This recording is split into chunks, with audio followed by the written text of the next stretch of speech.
Welcome to the Play It By Ears podcast. I'm Leanne. And I'm Kate. And I am so excited for this episode because on this episode, we are talking all about Disney World and Disneyland theme park table service restaurants. These restaurants offer an amazing experience, and we recommend booking at least one reservation per day to get you and your family out of the heat and off your feet. There is no doubt they are expensive. This is the paying for the experience, the extra not paying for convenience part of the trip. And many of them have moved to a 3-course price fix model, which makes them very expensive. But there are some restaurants that we consider do not miss attractions. Yeah, I mean, I'm the queen of grab and go. I am such a fan of a snack, especially like Magic Kingdom. I love a popcorn bucket where I'm just eating it throughout the day. I feel like I'm never spending my time sitting down unless I'm with you, which is why I'm going to have you lead this episode because I know you are very passionate about where we're eating and what we're doing, how we're enjoying our meal, where I'm eating as we're walking, as you know from our rope drop episode. So I'm excited to learn more about the food options here. I've tried a few, but not all. So we're all going to learn about it together. Yeah. So let's get into it. In this episode, we're going to talk about character dining, what that is. We're going to talk about how to book these table service reservations because you should book in advance. They are very popular. We're going to talk about strategies for booking, and then we're just going to give some of our highest recommendations. We're not going to go through every single restaurant, but we will just give you our recommendations in each park and maybe even tell you some that we would recommend you avoid. Okay, so before we jump in, what are you wearing? And I'll talk about what I'm wearing, but you go first. Yeah, I don't have a really great dining outfit, so I'm just wearing a nice little 50th anniversary Disney World hoodie, but then I do have one of my favorite Starbucks mugs. Can you bring it closer so I can see it better in the camera? Ah, yes. This one is Animal Kingdom. I rarely use these because if they broke, I would cry, but I'm using it today. Nice. And tell me about your ears. Okay, so I feel like my ears are always on theme. Hopefully that lasts forever. But these are pizza ears. They're from the Italy Pavilion. I love pizza. I literally am in eyesight of pizza right now. And when I saw that Italy had these, I was like, it's a must. Everyone that knows me knows that I'm obsessed with pizza. So it's fitting. And even though, there is a sit-down Italy pizza restaurant, so it could work for there. I don't know if they were meant for that, list. But it'll get mentioned. Spoilers.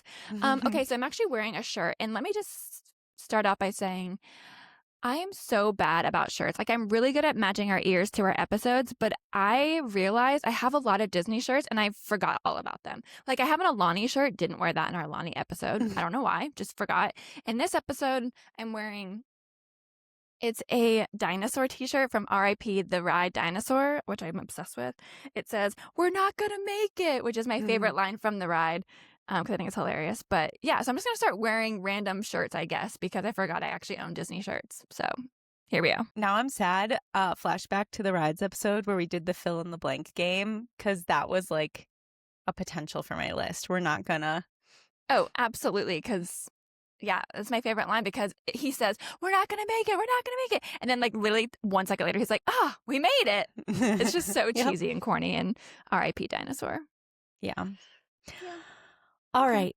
So let's jump into talking about table service restaurants. First of all, character dining. Kate, what is it? So this is a table service restaurant where characters are roaming around and meeting with you. What I love about this option is it kind of blends your favorite things. It's meeting characters and enjoying a sit down all in once. I will say it is super expensive, outrageous, especially for breakfast. But like I said, so you are sitting at your table. Usually it's a buffet. I'm thinking buffet breakfast. I'm not sure if all the dinners are also buffets. But then your family's just sitting down, enjoying your food. And then Mickey, Minnie, Goofy, Chip and Dale, they'll come over to your table and they'll interact with you guys, sign any autograph book, take pictures. It's just a great way of meeting characters that's not stressful at all. And you're inside enjoying the air conditioning and food. So for me, this is the best way to meet characters. And this is probably the only time I will say sitting down is worth it to me. Because I'm getting fair bang for my buck there. I'm getting both things, Yeah, fair. You hit all the great points about character dining. So we will highlight where you can do character dining later in this episode. But first, let's get into how to book dining reservations. Yeah. So if you're staying on property, you can book 60 days in advance of your first day for your entire duration of your stay. So 60 days out from day one of your trip, you can book dining for day 1, 2, 3, 4, 5, 6, 7, even though day 7 is 67 days out. So set I think your it's alarm. up to 10 days too. Okay, so perfect. So up to 10 days out. I've never taken a 10-day Disney trip. That'd be amazing. Me neither. It opens at 6 a.m. Eastern time. So set your alarm for 6 a.m. Eastern time. Does that mean that I am up at 4 a.m. in Mountain Time? Yes, it does. If you are staying off property, you can only book exactly 60 days out from the date of the dining reservation. Which means, like, if you are staying there for going for 4 days in a row, you're waking up at 6 a.m. 4 days, 60 days out. You also do not need to have purchased your theme park tickets at the time you make a dining reservation, but you will need them to get into the park to get to these restaurants. Just having a dining reservation does not get you into the park to go to the restaurant. Which I feel like is a good thing to know, because let's say we're unsure of which park we're going to or whatever, we're kind of vibing it out. Like, book multiple options throughout the day and just fill them up, and then you can always cancel. So I think having the optionality without needing a park ticket or a park reservation is important. Yep. All right. We highly recommend booking through the website or the app, but you can call too. You'll just be on the phone for a very long time asking, is this day available? Is this time available? Is this restaurant available? What's available? So the app and the website are much more visual. They show you what's available. If you decide not to use your reservation, you need to cancel at least 2 hours in advance to avoid being charged. They all require a credit card to make the reservation. You'll be charged, I think it's like $10 a person. Yep. So cancel in advance. It used to be 24 hours, so 2 hours in advance is an upgrade. Yeah. Really quickly, I'm looking at the app. So just quick instructions. If you open it and you're on like the main screen, on the left-hand side in the middle, it'll say reserve dining, and that's exactly where you're going to hit. And then from there, you're going to select your party size, the date, the time, and then you can filter on park location and then hit OK. And then it'll show you all of things that are available, and then start filtering out times. So I like to leave up the times unless I'm like specific. I want dinner, I might hit dinner, but usually I'm leaving it all open and then just seeing what's available and then figuring it out from there. So Yep. All right, so let's talk about strategies for choosing and booking your reservations. Yes. First, create a prioritized list of which restaurants you want to eat at in each park. Like, go into this with kind of a plan of what you're going after. If possible, try to do the more popular, harder to get reservations toward the end of your trip when the 60-day window is not open for everyone else. This can be kind of tricky if you have planned your park days for specific days or you have a reason that you're doing one park over another. So, but it's still a tip. It's going to be easier for you to get the reservations you want later in your trip. Yeah. Note that once you make that reservation, you can invite friends and family that you are connected to in the app to the reservation so that they can see it in their plans too. However, this is not required, and I do not recommend doing this because I love that you're laughing.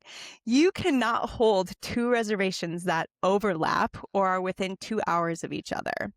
So by not inviting other people in your party, they can also book dining reservations for the same time. So as Kate said, you can grab a few things, kind of figure out, as you get closer to your trip, iron out your plans, figure out where you want to eat, what park you want to be in, etc. That's a really good tip. Something that I've never thought of. But like, if you and I go on a trip, we should both be trying to get things, preferably different things, and then not even tagging each other. Correct. Because it doesn't you don't need to tag someone. Like, it doesn't require you to put a person's name with it, like other things. So that's cool. I like that. Yep. Now, this may frustrate you knowing that people are double booking or booking extra things that they're not going to use. Don't hate the player, hate the game. And if you know you're not going to use a reservation, cancel it to free it up for someone else. Which brings me to my next trip.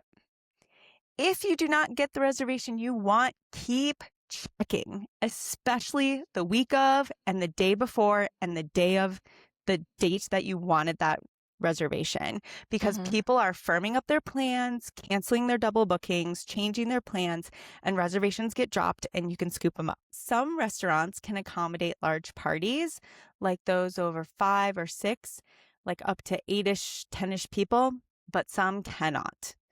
The only way to discern this, maybe a list exists somewhere, but the best way I can discern if a restaurant will take a large party is to just try to book for 8 and then try to book for 4 and see if it shows me availability versus me assuming it's completely sold out. If you really want to get your party of 8 or more into a specific restaurant, you can, along with another party member, book 2 overlapping reservations. So, as I explained before, how you have 2 people book at the same time, you and your spouse, preferably, and I'll get into why, or you and your friend can each book a reservation for 4 or 4 and 5 and try to get it at the exact same time. Mm-hmm. There is no guarantee that you will be sat close to each other. Like you will, at best, you will split up your party and have a more intimate dinner with each other at the same place and the same time.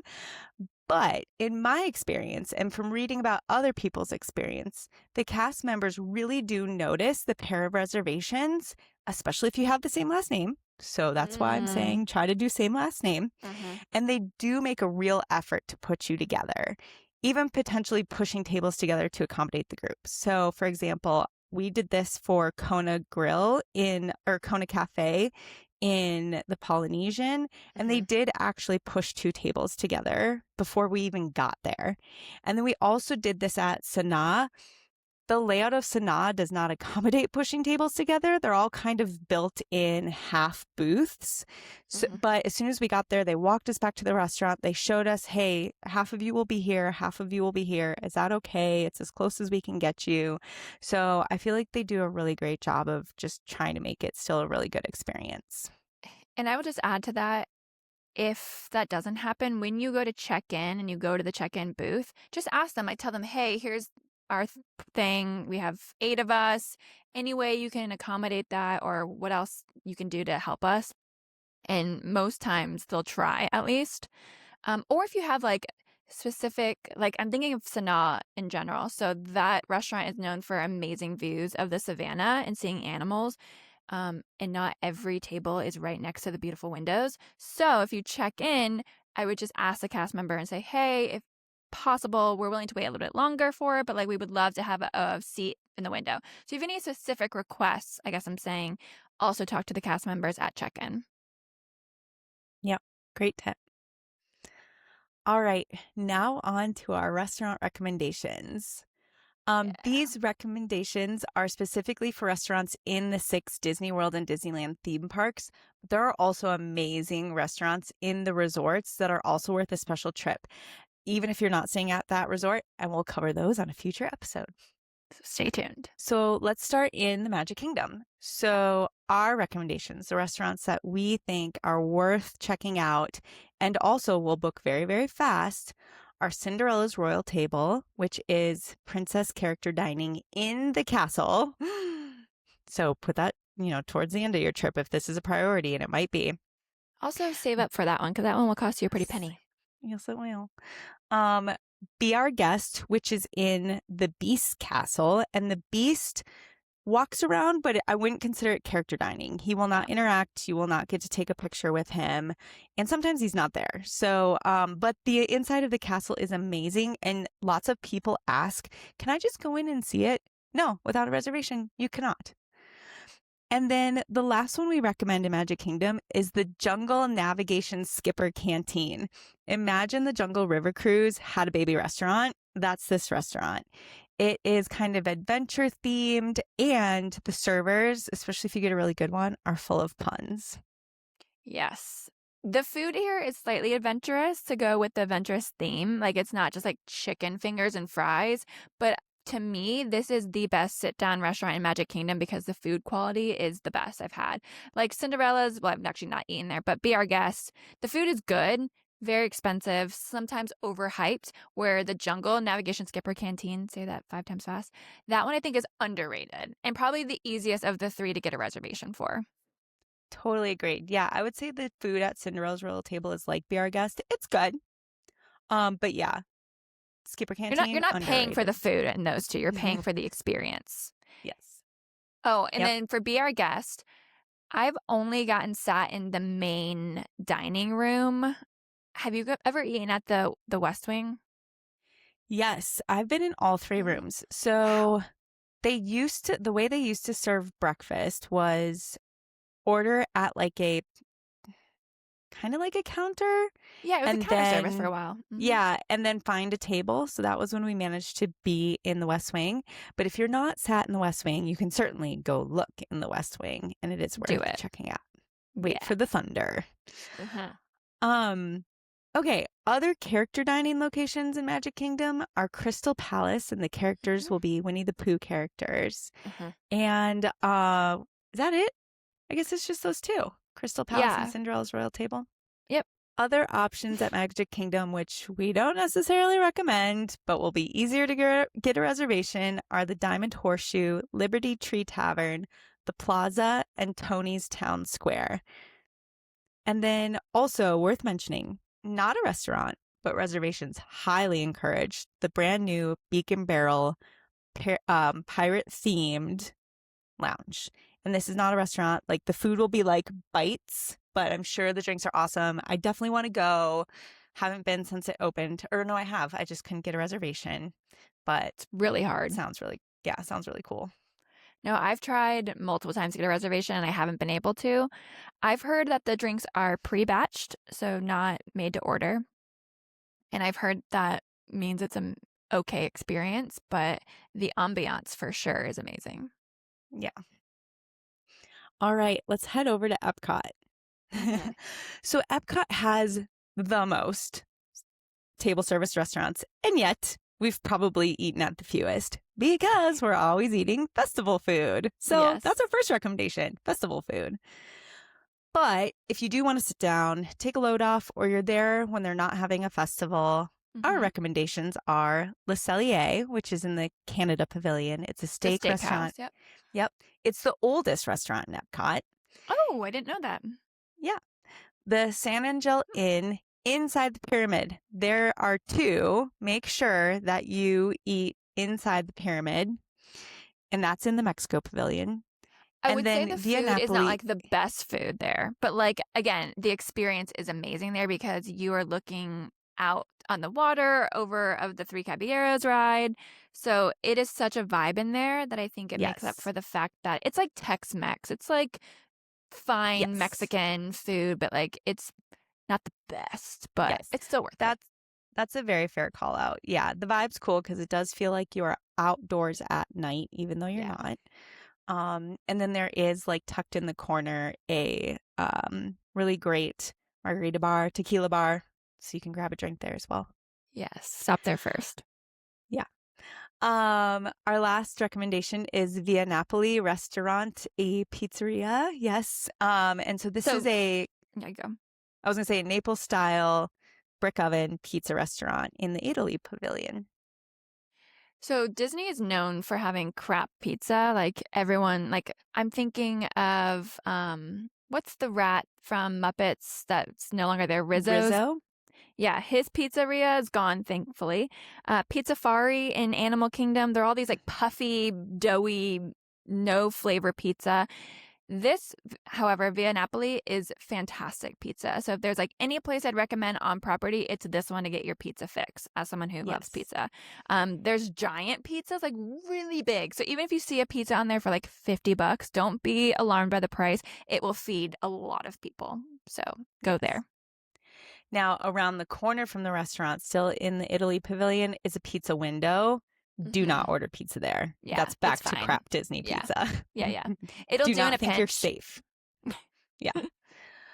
Okay, character dining options in Epcot. There are two. So there's the Garden Grill restaurant, which has classic Mickey and Friends characters. It's in the land like building. the Land Pavilion. And this restaurant is one of those very slowly rotating restaurants, which is actually kind of cool. So you kind of look down into the land ride a little bit. Other than that, there's not a ton to see, but the kids, the speed is so subtle that the kids don't notice it at first, and then you could be like, "Wait, we've moved." It's amazing. I was going to say quickly, the characters that you can meet are Mickey, Chip and Dale, and Pluto. And I will just say this is one of the ones that I think is hard to get.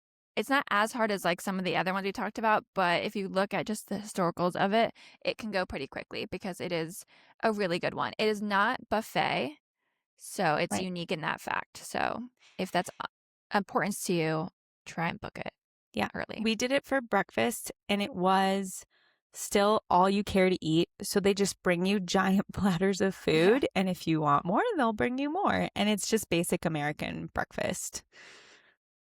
Totally. But I've heard it's pretty good. Yeah. Yeah. It's good. I mean, I'm happy with basic American breakfast. Yeah. All right. And then the other character dining is Ackerschuss. Did I even say that right? I think it's Ackerhaus. Like, did I just write it wrong? I don't know. No, I don't. It is the princess dining option for Epcot. It is in Norway. It is similar to Cinderella's royal table, but there's obviously no castle. But you get to meet a lot of the princesses, just like that one. So for that one specifically, and it can rotate. So this is like not guaranteed, but you typically can meet Belle, Sleeping Beauty, Snow White, Princess Tiana, and Princess Ariel. Okay, I had to look up how to pronounce it. It rhymes with look loose. It's Ackerhus. Oh, okay. So we were both wrong. I typed it right. I said it wrong. Okay. Yeah. All right. And I'm Norwegian, so this is embarrassing for me. Tons of other options, like we said, in Epcot, because they have the whole international showcase, the World Showcase. So there's the beer garden, which is actually on my list because it has live entertainment. There's Chefs de France, the Coral Reef restaurant, which has a giant, you're like looking at the aquarium in the restaurant. Yeah, but not that great. The food is awful.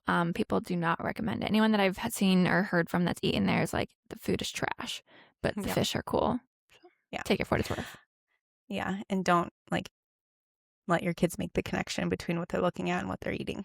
Yeah, it is weird that you're eating seafood when you're looking at fish. So I don't know. To me, that's a skip, but I guess it depends on your family.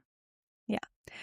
Le Crêperie de Paris, La Hacienda de San Angel. This is that other restaurant in Mexico. And because they both have the name San Angel in it, it's easy to get them confused. But this one is confusing. Outdoors. Yeah. Monsieur Paul, Nine Dragons, Rose and Crown, Shikisai Sushi Izakaya, Space 220, which is on the newer side. And so it is a little bit harder to get a reservation, but I would also say overrated. Yeah. And here's the silly reason why it's overrated, why I think it's overrated. First of all, I was kind of expecting like Oga's Cantina. I was expecting like some really cool food and drinks, and it was just eh. And then here's the other thing. When I went to the bathroom, like you're supposed to feel like you're in a space station. And when I went to the bathroom and the door wasn't like the ship on Star Trek and it didn't go phoom, phoom, I was like, what? I gotta push this? Like, what is this?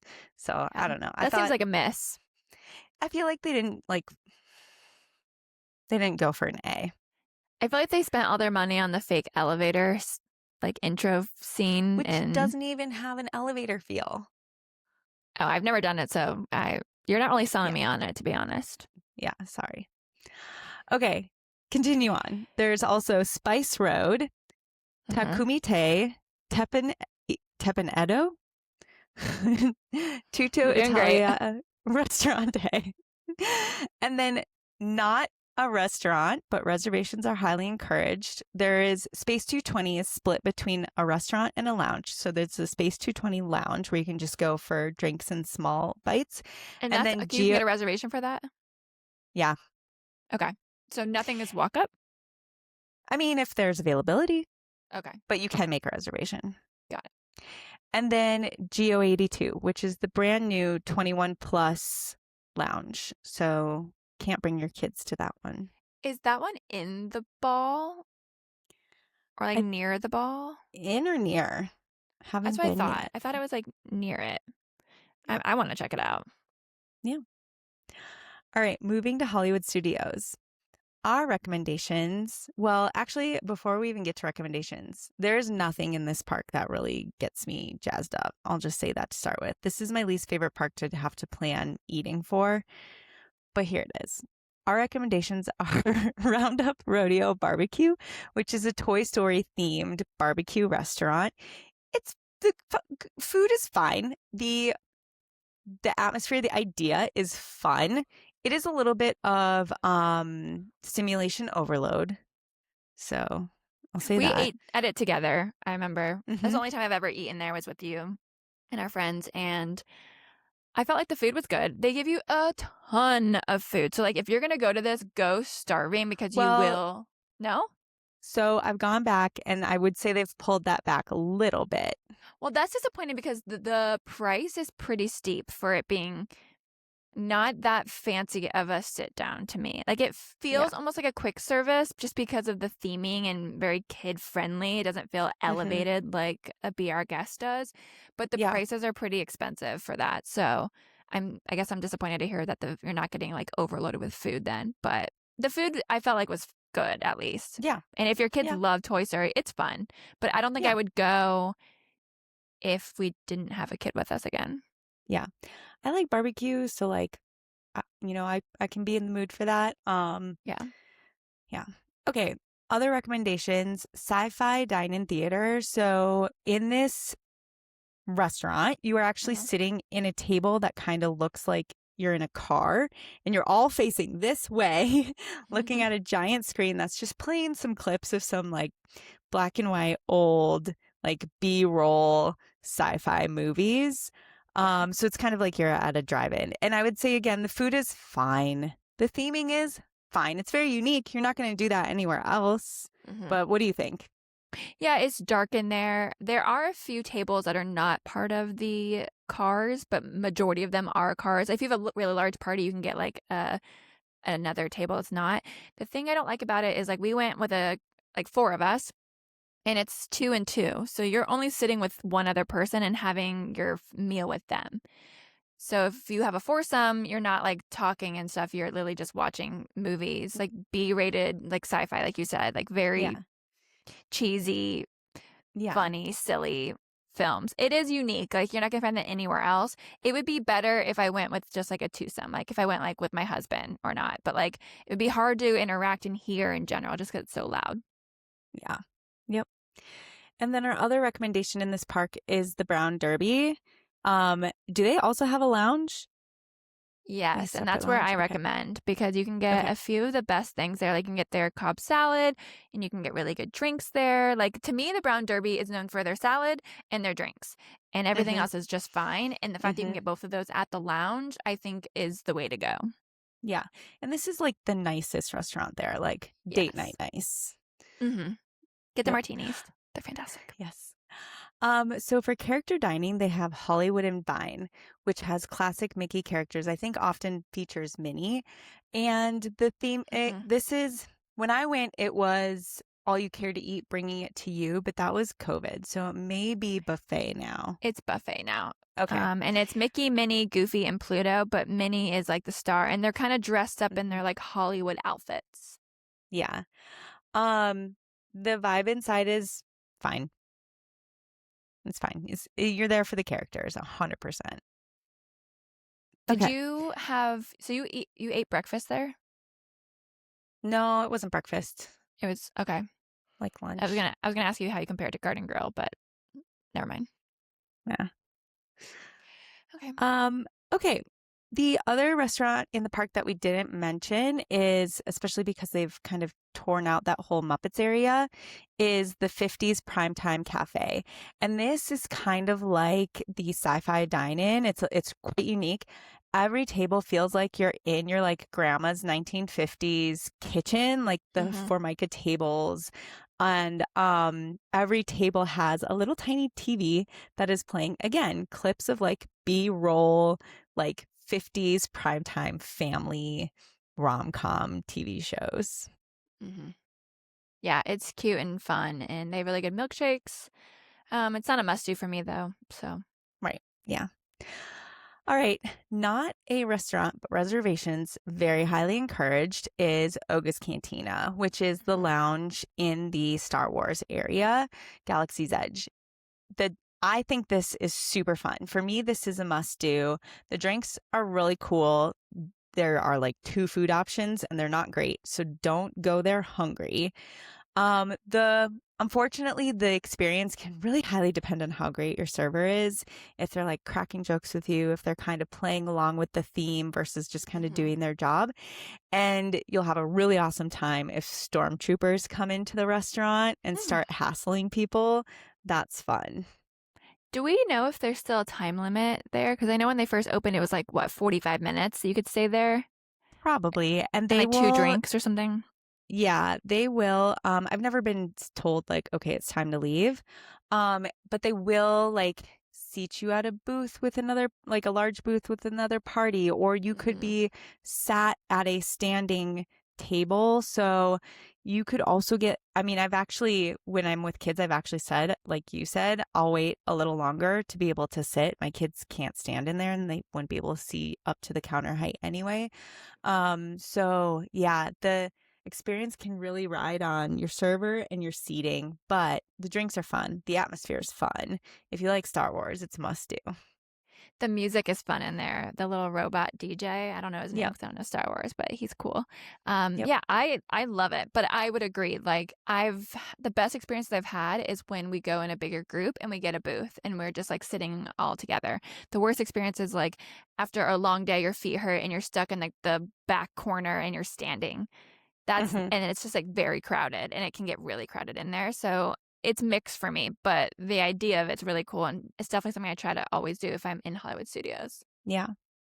Fun fact, my favorite drink there is the Fuzzy Tauntaun, which has this foam on top that numbs and tingles your like lips. I Mm-hmm. am so obsessed with recreating this drink that I have been growing my own buzz buttons, which are the flour that you soak to get the numbing properties into your foam. I just have to like experiment and make the foam.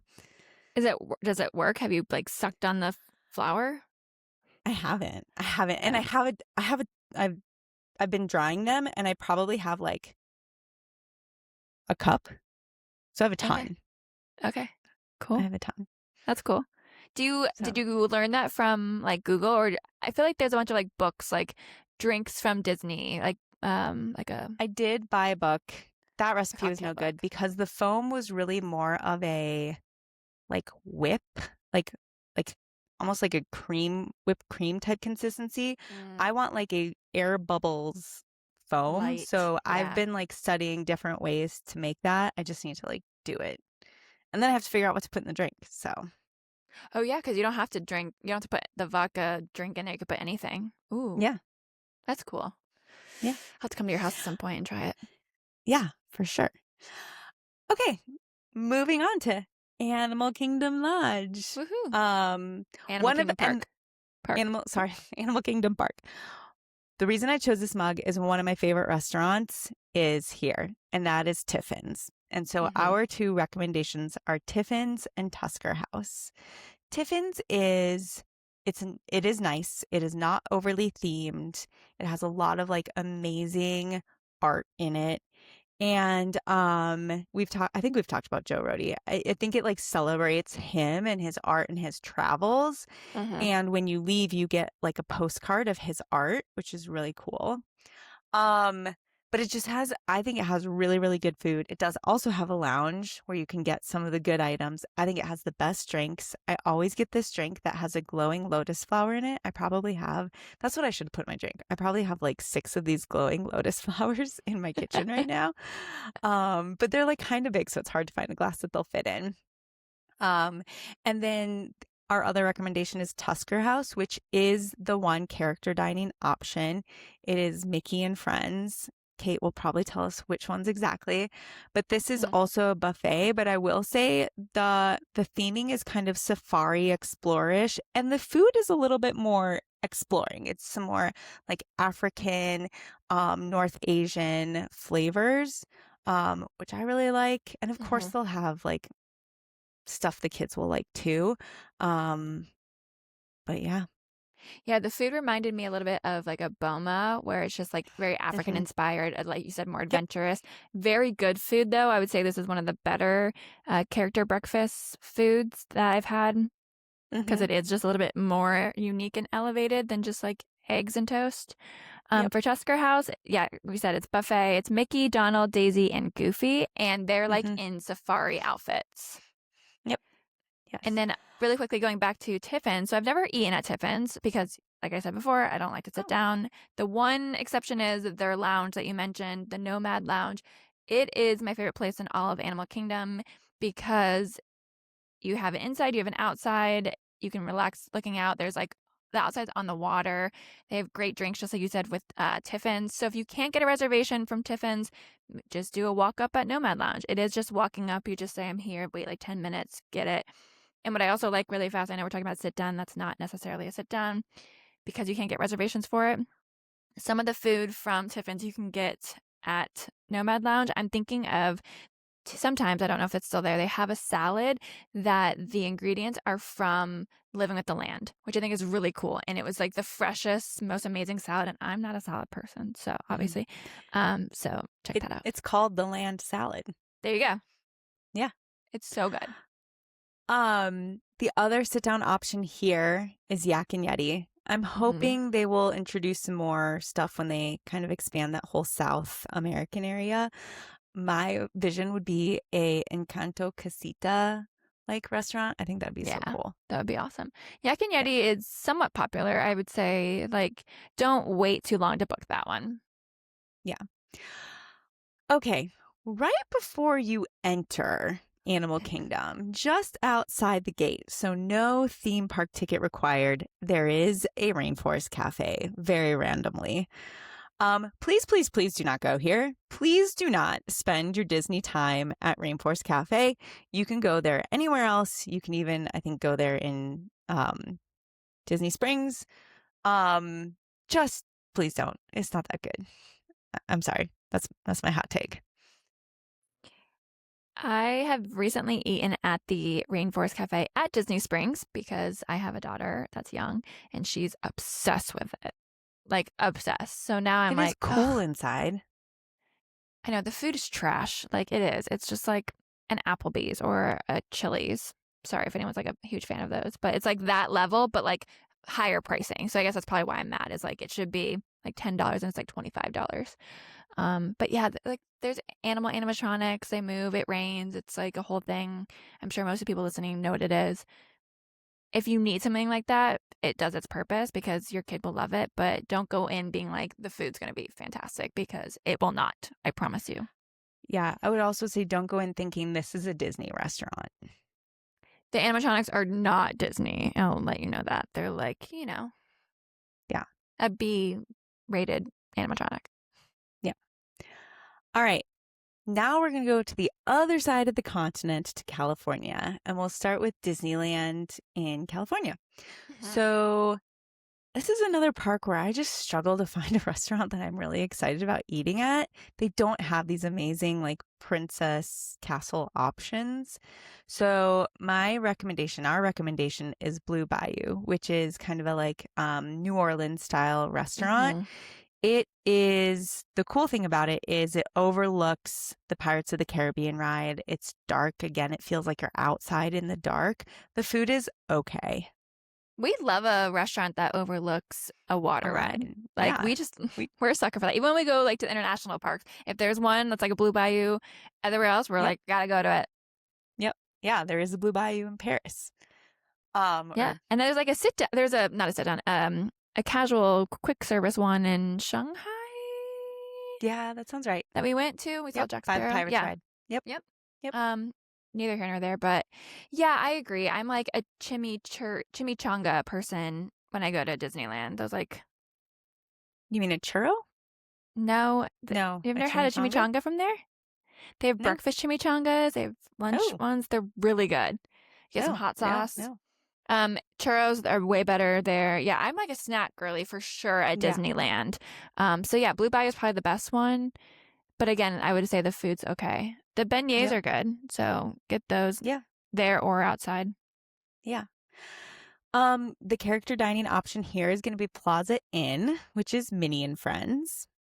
And then Mm-hmm. other options, just to list them, not necessarily recommending them, are Cafe Orleans, Carnation Cafe, Riverbell, and Riverbell Terrace. And there is a near carbon copy of Oga's Cantina in the Star Wars land, which I Mm-hmm. think is everything we said for Oga's Cantina in Disney World applies here. Like, reservations are going to be hard to get. It's going to be a really fun experience. You're not going to eat there. You're just going to drink there. Mm-hmm. Yeah. The one time I went there, my husband and I went for my 30th birthday, and it was like right when it opened. So I was like, and we had just gone to Disney World's Oga's, and I was like, we have to go to this one. The only time I get a reservation was like 9:30 or something. So we went and had a cocktail at 9:30 in the morning. In the morning? Yeah, why not? You're on vacation. Yeah, so don't do what I did, but yeah, it's still pretty hard because again, it's still considered relatively new. Mm-hmm. But yeah, same thing as Disney World. Yeah. All right. And then across the street at California Adventure, Mm-hmm. our recommendation is Lamplight Lounge, especially outside at the boardwalk. So this is, not heavily themed. It's a bit more chill. But the food's really good and you're kind of on that big pond. You're like on the water. So it's very just relaxing, I You have think. great views of Pixar Pier and of the Incredicoaster, especially if it's a gorgeous day outside, like try and sit outside. The Yeah. theming is Pixar. You see some really cool Pixar drawings of like the animation, especially like on the way Downplayed to the Pixar. yeah, especially on the way to the bathroom and stuff. So it's worth checking out just for that. But the food here is really good. Like they have incredible nachos. The drinks have been really good. I've just had a great Mm-hmm. time here, and it is like I said, I'm not a restaurant person, but this is the one of them that I will actually be like, it is worth taking time out of our day to sit down, sit outside, get a drink, enjoy the weather, go look at the rides. It's amazing. Yep. There is no character dining, technically, in California Adventure. However, the Grand Californian, which is adjacent to it, has 2 character dining options, and we will tell you all about those in our next dining episode. Oh, yes. The other options for dining in California Adventure are Carthay Circle, which to me is like just like Brown Derby. Like We same. ate there together, didn't we? We did, yeah. It's Okay. like old Hollywood date night, Mm-hmm. good food, chill vibes restaurant. Yep. And then there's also Wine Country Trattoria, which is kind of like a like an Olive Garden. Like you're gonna get like familiar, cozy Italian food. Mm-hmm. I feel like I remember my food at the first one being good. It's an elevated dining experience. Mm-hmm. I haven't eaten at the wine country. Okay. Well, that's it for the park dining table service restaurant episode. Yeah. Hopefully they got you hungry, Yeah. excited to nom on some food. Okay, we have a game. I'll be leading this game this time. Thank God, because I get nervous when you lead it and I'm like, oh my God, I'm gonna look embarrassed. Okay, this game is you're going to guess the top 5 most expensive restaurants at Disney World. And only In theme order. parks and only Disney World? It is not only theme parks. It is Okay, but it's only Disney World. Okay. Yes. So top 5. And I would like them to Okay. be in order. All right, start with the most expensive. Yes. Okay. So Victoria and Albert's. That is correct. The typical cost ranges from $375 to $600+ per person. Wow. It is like a Michelin guided, Michelin rated restaurant. It's very hard to get, very small. It's like 50 people, I think, only. It's like multiple courses, multiple hours, fancy. Yep, that's in the Grand Floridian, so Yes. not in a theme park. Correct. Okay, I am going to get this so wrong because there are so many resort restaurants I haven't been to. Do you want me to give you a hint and tell you which one, how many are left over that are resort versus theme park? Sure. Okay, so the next 2 most expensive are in a theme park, and then the last 2 are at resorts. Okay, then next I'm going to do Cinderella's Royal Table. No. Ooh. The other princess dining? Oscar who's? No, but I will say that they are at that same park. Oh, Monsieur Paul. That is number 3, Monsieur Paul. Typical cost is $195 to $300 plus per person. So Okay, you're then missing is the it number 2 spot. number 2? Is it Chefs de France? Nope, that one's actually cheaper than Monsieur Paul, but not too far from there. Le Cellier. Yeah, you wish. Okay. You're going to have to tell me what number 2 is. Okay, it is Takumite, $250 to $400 per person. It is an omakase restaurant, so think a ton of courses, sushi, rolls, nigiri, all that very fancy. And that is in the Japanese pavilion. Now I want to go to that place. I want to I go do to there. Yeah. Okay, what is 4 and 5? Okay, Those so are at we're resorts. back. Okay, I'm gonna try because it's newer. Topolino's Terrace. No. Crap. All right, then I'm gonna go to Grand Floridian. Citricos? I have no idea. No. Looking at Narcoossee's. Narcoossee's. That's also Grand Floridian, right? It is. Yep. It's Okay. it's the cheapest one of the 5. It's seafood. It's the restaurant right on the water, so it has great views of the fireworks at night. It's really good. I've eaten there. I do recommend it. Spoiler Wait, is that alert, we're number talking about 5? That's number 5. Okay, so I still need number 4? You need number 4. Yep. Okay. What about Yachtsman at the Yacht Club? Nope. Okay, Steakhouse 71 at Contemporary. You're getting closer, but nope. How am I getting closer? Like, can't be the right resort. You're at the right resort. You are. Oh, okay. I know it then. It's California Grill at the Contemporary. Yes. That is the restaurant that's known for like the best firework viewing 'Cause it's restaurant. on the top. Yep. It's Okay. $90 to $150 per person. Very Okay. elevated, fancy. It's a prefixed multiple courses. I think it's 3. I think it's appetizer, entree, and then dessert. So yeah, Okay. those are the 5. So if you are fancy and you want to know the best ones, check out Victoria Albert, Takumite, Monsieur Paul, California Grill, Narcoossee's. Nice. And probably leave the kids at home. Absolutely. Yes. Especially like I was looking at California Grill because I was thinking about bringing my daughter, and even the kids menu is pretty expensive. So yeah, this would be a lovely date night for people. All right. Okay. Well, we hope that this gave you all the information you needed to start thinking about where you want to eat and know exactly how to book those dining reservations, give you all the tips and tricks. And that's it for this episode. I've been Leanne.